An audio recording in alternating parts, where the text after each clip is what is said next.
welcome to Box Office Chatter. I'm Rachel. I'm Brittany. I'm Clint.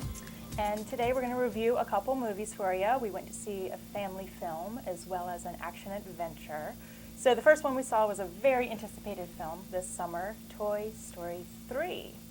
Andy is now 17 and ready to head off to college, leaving Woody, Buzz, Jessie, and the rest of the Toy Story box gang to ponder their uncertain futures. When the toys are accidentally donated to the Sunnyside Daycare Center, they're initially overjoyed once again to be played with, but their enthusiasm quickly gives way to horror as they discover the true nature of the establishment. Now all the toys must band together in one final crazy scheme to escape their confines and return home to Andy. It has been 11 years since the last film. That's right, 11 years since the second Toy Story, in which we found Jessie and, what's the horse? I can't remember. Oh, Bullseye. Bullseye. Yes, since we found them and added them to the Andy family. My take on it was I saw it in 3D, saw it with my daughters, and they infinitely enjoyed it. My oldest daughter's 10, so she pretended she didn't, but she really did. My 6-year-old asked how soon could she have it on her iPod, so that tells you how much she enjoyed it. Times have changed. Yes, they have. It was like VHS back then. I was very entertained with the voices as usual. It's still nice to hear Don Rickles can act, even if he does look like a well-boiled egg. But nonetheless, it was a good movie. And it really touched me that they kept it with the 11-year time span. So someone who was a bit younger, not to date myself, but I believe I was graduating high school when the last one came out, so that does date me. But then to watch the progression of them aging certain characters and some of the maturity that the toys have gone through, and they've lost some of the toys, and then some new ones come in. Ken, I thought, was the best Ken was addition. good. Michael Keaton, who was Batman, did the voice of Ken, which was kind of funny. I did think it was neat that the boy, Andy, the kid that did his voice in the original movie, is the same one that did it in Toy Story 3, and he has grown up since then to become a young adult. And it's the only movie he's ever done. So they kept the whole family together for the whole film. Did you cry? No, I did not cry. No, Cry. it wasn't sad. It just touched was me, nostalgic. There was a part in the movie, we won't spoil it for anybody, but there is a part in the movie that is touching, but is not necessarily sad because it actually has a happy ending. The toys get to continue to be played with by somebody who cares about them. That's very true. And I think it's great for everybody. I think people with small children will enjoy it. People who've grown up knowing these characters will enjoy it. And I think people who are just now children, who are being introduced to the characters, will like it Everybody as well. who's a kid at heart will enjoy it. I think it's going to be a huge hit.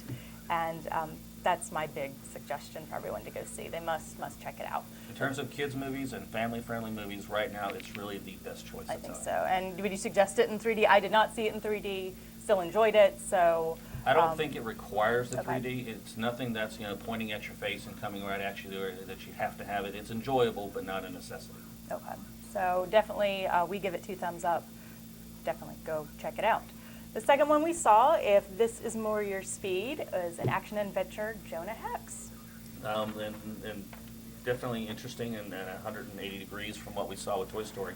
Yes. Jonah Hex is a 1970s era DC hero. Now, 1970s is when he was invented, but he's rooted in the Civil War era, so the late 1800s and so forth. And he is a part-time bounty hunter, former Civil War survivor who has been disfigured by his arch nemesis and goes out on a hunt for the President of the United States in this movie to take on this arch nemesis who's created the ultimate nation killer weapon. And that's the premise of this movie, along with the fact that Jonah Hex can speak to dead people. All right. Now, all 3 of us went to see this one. I must say my expectations were extremely low. What did you think? We'll start with you, Clint. My expectations going into it were Will Smith in Wild Wild West. That was my expectation going into it, and that was my result coming out of it. If you enjoyed that, then you'll enjoy this. Brittany, what did you think? Yeah, it was definitely not what I expected. It wasn't the worst movie I've ever seen, but it wasn't exactly the best. She didn't like it, let's just say that. I was trying to put it nicely. there were things about it that I didn't know. I didn't know we could talk to dead people. I was not familiar with the comic book, the graphic novels. I thought it was just a Western. I didn't understand the tie to the Confederate. And but as someone who lives in Charleston full time, they did a couple scenes in Charleston and just completely missed the feel of that. But I get it. It's a very supernatural kind of film.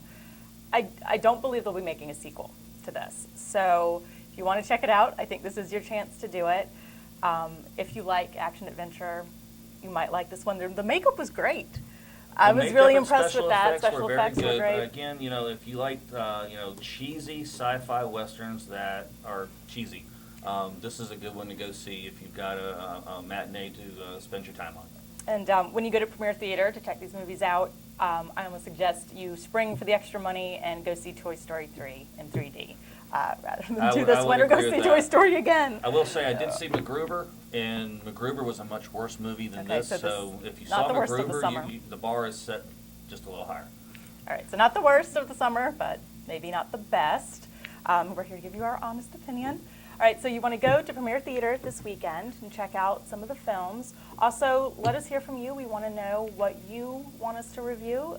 If you've seen any movies that you liked or didn't like, or if you completely disagree with us or agree with us, let us know.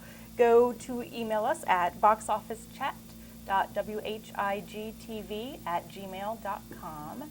And also this weekend, if you want to check out some movie times at Premiere Theater here in Rocky Mount, go to uecmovies.com, or you can give them a call at 446-6500.